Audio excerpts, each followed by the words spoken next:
Esse vídeo foi um pedido de vocês, então hoje a gente vai ver como organizar as ideias de uma história. Vamos começar pelo básico. O que seria organizar as ideias de uma história? Isso é você colocar tudo que você tem, sejam cenas, diálogos, ações, e organizar numa estrutura que faça sentido para o storytelling. E não existe forma correta ou forma errada de se fazer isso, porque cada pessoa tem o seu estilo. A primeira delas é o estilo macro, que é quando a pessoa pensa em momentos marcantes da história, mas não sabe exatamente como interligar cada um deles. Por exemplo, a protagonista vai encontrar um mapa no começo da história, depois lá pro meio eu quero que ela descubra que esse mapa é falso, e lá no final da história eu quero que todo mundo comemore que ela salvou o reino dela de alguma coisa. Então eu tenho essas ideias principais, mas eu não sei exatamente como elas vão se conectar. O outro tipo de visão é a visão micro, ou seja, que pensa nos detalhes da história. Talvez você consiga imaginar perfeitamente o diálogo que a protagonista e o coadjuvante vão ter quando eles descobrem que o mapa é falso, mas você não consegue imaginar o restante da história ainda, você vai indo de pouquinho em pouquinho. Essa é a visão micro. E tudo certo. Talvez você tenha uma mistura de tudo isso, você tem um arquivo aí no seu computador em que você tem cenas, sequências, diálogos, ações, fotos, tudo misturado e tá tudo certo. O importante é a gente entender como organizar essas ideias. Para organizar uma história, independente de qual forma de pensamento você utiliza, você precisa de uma linha do tempo cronológica, para que você consiga enxergar os acontecimentos e aí sim conseguir escrever sua história sem se perder, sem se embolar. Eu já dei sugestão de alguns aplicativos aqui no canal que você pode utilizar para isso, e conforme eu for passando outras coisas para vocês, eu vou linkando ou aqui em cima ou na descrição. Na primeira temporada do Crie Comigo, que é a série aqui do canal em que a gente constrói uma história juntos, eu dei a sugestão do OneNote, que é um aplicativo em que eu montei uma tabela para formar essa linha do tempo. Então cada linha desta tabela representava um momento da história. A gente já fala sobre essa questão de momentos da história, mas por enquanto vamos focar nessa questão da linha cronológica. Se você for utilizar uma tabela, pode ser o OneNote, pode ser qualquer outro aplicativo que tenha tabelas, até o Excel se você quiser. Então é uma forma de visualização de cima para baixo. Uma segunda opção que a gente tem é o Figma, que eu mostrei para vocês como a gente consegue construir uma linha do tempo clássica, daquela que você lê da esquerda para a direita, e você consegue ir montando através de cards a sua história. Então você vai colocando cada momento principal e vai formando essa linha cronológica que você pode acompanhar. Por fim, nessa segunda temporada do Crie Comigo, eu estou utilizando o Notion porque ele tem uma vantagem. Você consegue olhar tanto para a visão de cards quanto para a visão de tabela. Então você consegue montar essa visão mais concisa dos cards, imaginando cada momento da história, e também consegue usar essa mesma informação aplicada em uma tabela sem ter trabalho nenhum para poder ficar mudando as coisas. E tem muita gente comentando também sobre o Obsidian, que é uma outra plataforma tipo o Notion para você organizar suas ideias. Eu não dei uma olhada ainda, mas fica a sugestão se você quiser dar uma pesquisada. Tendo decidido qual formato você vai utilizar para organizar suas ideias, a gente chega naquela questão dos momentos da história, para a gente entender melhor o que seriam eles e como a gente define cada um deles. Essa parte é extremamente importante, é a parte mais importante de todas, então vamos com calma e vamos entender isso daqui. Esses momentos da história nada mais são do que a estrutura do storytelling, ou seja, pontos narrativos que precisam acontecer para que a sua história se comunique de forma eficaz com o público. Então, por exemplo, para isso ficar claro, você precisa apresentar o seu protagonista lá no começo da história para que as pessoas se importem com ele, se conectem e se importem também com aquela história. Da mesma forma, você precisa apresentar o seu conflito de forma clara para que as pessoas entendam o que está acontecendo. Esses são exemplos simples, mas é o tipo de coisa que a estrutura do storytelling vai te ajudar a montar. E é claro, já vou abrir o parênteses que eu sei que vai ter gente que vai perguntar isso. Você tem como mudar tudo isso. Tudo isso não é uma regra, como é que fala? Escrita em pedra? Não é uma coisa definida que você não pode mudar, não está engessado. Você pode sim variar de acordo com a sua história, mas é importante você compreender a base disso tudo para que você possa mudar isso de forma consciente, entendendo realmente o que você está fazendo ali dentro, na sua costura do storytelling. Esses pontos narrativos que são importantes para a história são chamados de beats narrativos. Mas eu não vou usar essa nomenclatura aqui no vídeo para poder facilitar as coisas. Vou continuar chamando de ponto narrativo, mas só fica a informação aí, caso você queira pesquisar no Google e começar a estudar por conta própria, beat narrativo, ou simplesmente beats. Então vamos lá, a gente tem esses pontos narrativos que precisam acontecer. Uma segunda questão que é importante a gente entender é que eles possuem uma posição específica específica ali dentro da história. Tem momentos que certas coisas devem acontecer. Se a gente pensar naquela estrutura básica de começo, meio e fim, que é baseada livremente nos 3 atos, que é uma grande estrutura do storytelling, a gente consegue pensar que, no começo, acontecem as apresentações. No meio, acontece o desenvolvimento da ação. E no final, acontece a resolução. Então, os pontos narrativos de apresentação, sejam de personagens, de conflitos, de problemas, acontecem no primeiro ato, no começo da história. Os pontos ali de desenvolvimento da ação, de briga, de luta, de tudo mais, no meio da história, no desenvolvimento. E os pontos de resolução, quando você está fechando tudo e colocando os pingos nos is, é no final da história. Isso tudo, claro, é uma sugestão de estrutura do storytelling. Você não necessariamente precisa seguir à risca essas questões.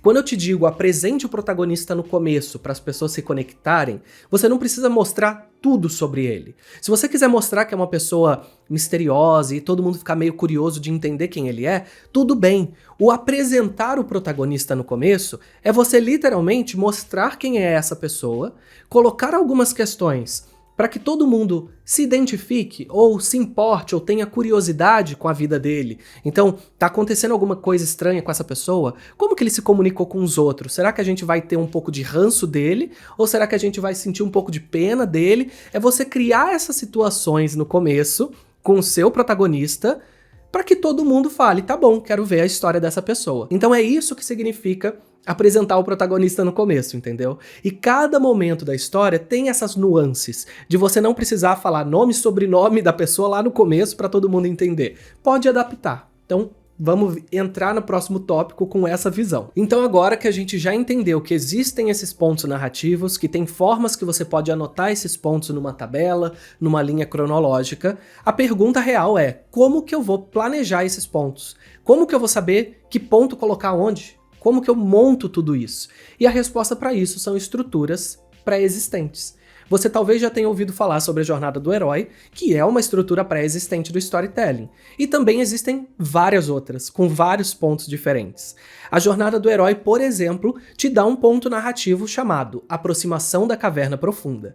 Esse ponto é quando o protagonista está chegando perto daquela grande batalha que ele tanto esperou. Então eu já sei que esse ponto significa isso, e eu posso colocar lá na minha linha do tempo Aproximação da Caverna Profunda, e eu sei que é este tipo de acontecimento que vai rolar na minha história. Da mesma forma, tem uma outra estrutura chamada Promessa da Virgem, que tem um ponto chamado Preço da Conformidade. Esse ponto é quando o público entende as coisas que o protagonista está abrindo mão para poder agradar as outras pessoas. É o preço da conformidade. Então, se eu quero que a minha história tenha um momento desse tipo, eu vou pegar esse ponto e eu vou colocar lá na minha linha do tempo. Quando você começa a estudar várias estruturas pré-existentes, Jornada do Herói, o beat sheet do Blake Snyder, 5 atos, 3 atos, Promessa da Virgem, tudo isso, você vai começando a criar um repertório de pontos narrativos que já existem para você aplicar na sua história, e você também começa a entender a posição que cada um desses pontos está dentro dessa estrutura já existente para você colocar na sua história em um lugar parecido. Então é dessa forma que a gente vai estudando. Caso você queira entender melhor cada uma dessas principais estruturas e outras questões de beat, cenas, sequências, eu vou aproveitar e te convidar a conhecer o Workshop de Storytelling, que é um curso de 3 horas de duração que eu preparei para te ajudar a planejar a sua história. A gente tem atividades práticas a cada aula para que você vá realmente, ativamente, planejando a sua história até chegar no último módulo, e o curso tem acesso vitalício. Então, se você planejou uma história da primeira vez, você pode voltar lá do começo e planejar outra história depois e ter sempre esse acesso para te ajudar. Se você quiser conhecer melhor, o link tá aqui na descrição, e a gente também tá com um cupom de desconto da série Crie Comigo aqui do canal. É só colocar Crie Comigo, tudo junto em letras maiúsculas, lá no momento de finalizar a compra, que você aproveita esses 15%. Voltando ao assunto, então, depois desse merchan que eu precisei fazer, a gente já entendeu que existem estruturas pré-existentes. E depois que você der uma olhadinha nelas, vai ficar mais fácil de organizar suas ideias. Vamos pegar o exemplo da Jornada do Herói, que é a mais fácil de encontrar aí no Google. Você vai ver que logo no comecinho, eles sugerem colocar o mundo mundo comum, que é o momento da vida normal do protagonista. E logo em seguida vem o chamado à aventura, que é o momento que vai apresentar o conflito da história. Então por que elas são sugeridas a serem colocadas uma depois da outra? Porque você vai mostrar como era a vida e depois vai quebrar com essa expectativa que foi criada. Conforme você vai vendo todos os pontos, você vai entendendo por que eles estão naquela posição, assim como esses dois primeiros. E você pode adaptar para sua história. Ai, mas eu gostei mais do preço da conformidade, ou do mundo dependente da promessa da Virgem, mas eu quero seguir o restante da estrutura com a jornada do herói. Maravilha, faça, porque você consegue inserir um dentro do outro. Você troca um ponto pelo outro, ao invés de usar mundo comum, eu crio mundo dependente, apresentando o preço da conformidade. Ótimo, para sua história vai funcionar, porque você está fazendo a mesma coisa. Você está apresentando o mundo normal do personagem, para depois quebrar com ele. Depois eu quero fazer um chamado à aventura, mas não precisa ser um chamado à aventura. Pode ser um acidente que a pessoa teve e aí vai mudar a vida dela. Por exemplo, em Doutor Estranho, que ele tem aquele acidente que quebra a mão. E isso faz a vida dele mudar, porque ele é um cirurgião e ele precisa das mãos para poder fazer as coisas. Então, quando você começa a entender as estruturas, e isso só vai acontecer quando você vai estudando cada uma delas, vai ficando muito mais fácil de você entender como adaptar as suas ideias. Mas basicamente, o que você faz? Pega esses pontos, coloca na sua história, naquela linha do tempo, na tabela, no que você quiser, e aí vai inserindo a sua história dentro disso. E o que é importante nesse momento de você organizar as ideias é ter aquela visão macro, de você entender, aqui eu tô apresentando o protagonista, tô apresentando o conflito dele, depois ele vai receber um auxílio, depois vai conhecer alguns aliados, ele vai ser traído por alguém, criando um novo inimigo, então eu consigo ter ideias mais macro mesmo, de você não ter detalhes. Como que acontece essa traição do protagonista? Como que ele conhece esse aliado? Não sei ainda.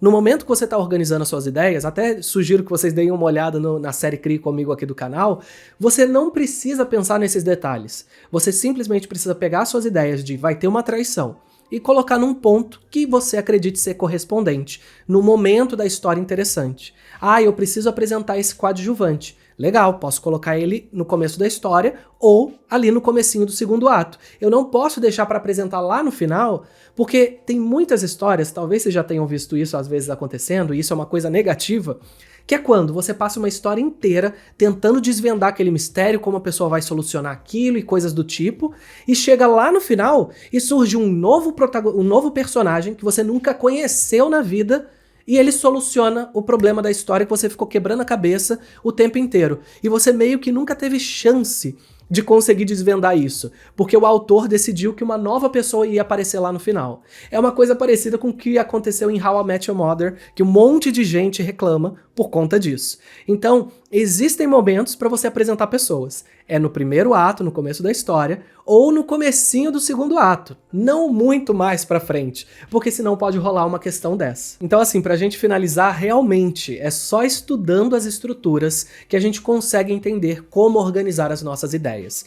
Eu vou reiterar isso daqui de novo, você tem total liberdade para poder adaptar do seu jeito, mas é importante entender qual a melhor forma de adaptar, em que posição colocar cada coisa. Ah, eu quero mudar a estratégia do meu personagem porque ele descobre algo.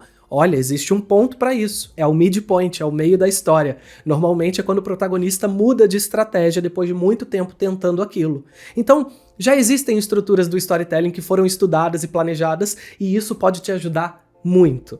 Então, este é o vídeo de hoje, eu espero que tenha ajudado vocês. Se ficou qualquer dúvida, coloca aqui na descrição e novamente fazendo meu merchan, dá uma olhadinha também no curso, no workshop de storytelling que pode te ajudar bastante. Eu tô sempre fazendo promoção, então tá com cupom de 15% hoje, mas acompanha a série do Crie comigo aqui no canal que pode te ajudar bastante a ver como que eu vou fazer nesse processo. Não é perfeito, cada pessoa vai mudando, vai se adaptando, mas é algo interessante de você conseguir enxergar para poder te ajudar também. Se ficou com alguma dúvida, coloca aqui nos comentários pra mim. E se você tiver alguma outra questão que você acha que vale a pena eu fazer um vídeo, coloca aqui nos comentários também, que com certeza eu planejo pra ajudar vocês. Espero que vocês tenham gostado, clica no gostei, se inscreve no canal, ativa a notificação e também me segue lá nas outras redes sociais pra gente bater um papo. Eu vejo vocês no próximo episódio. Até mais!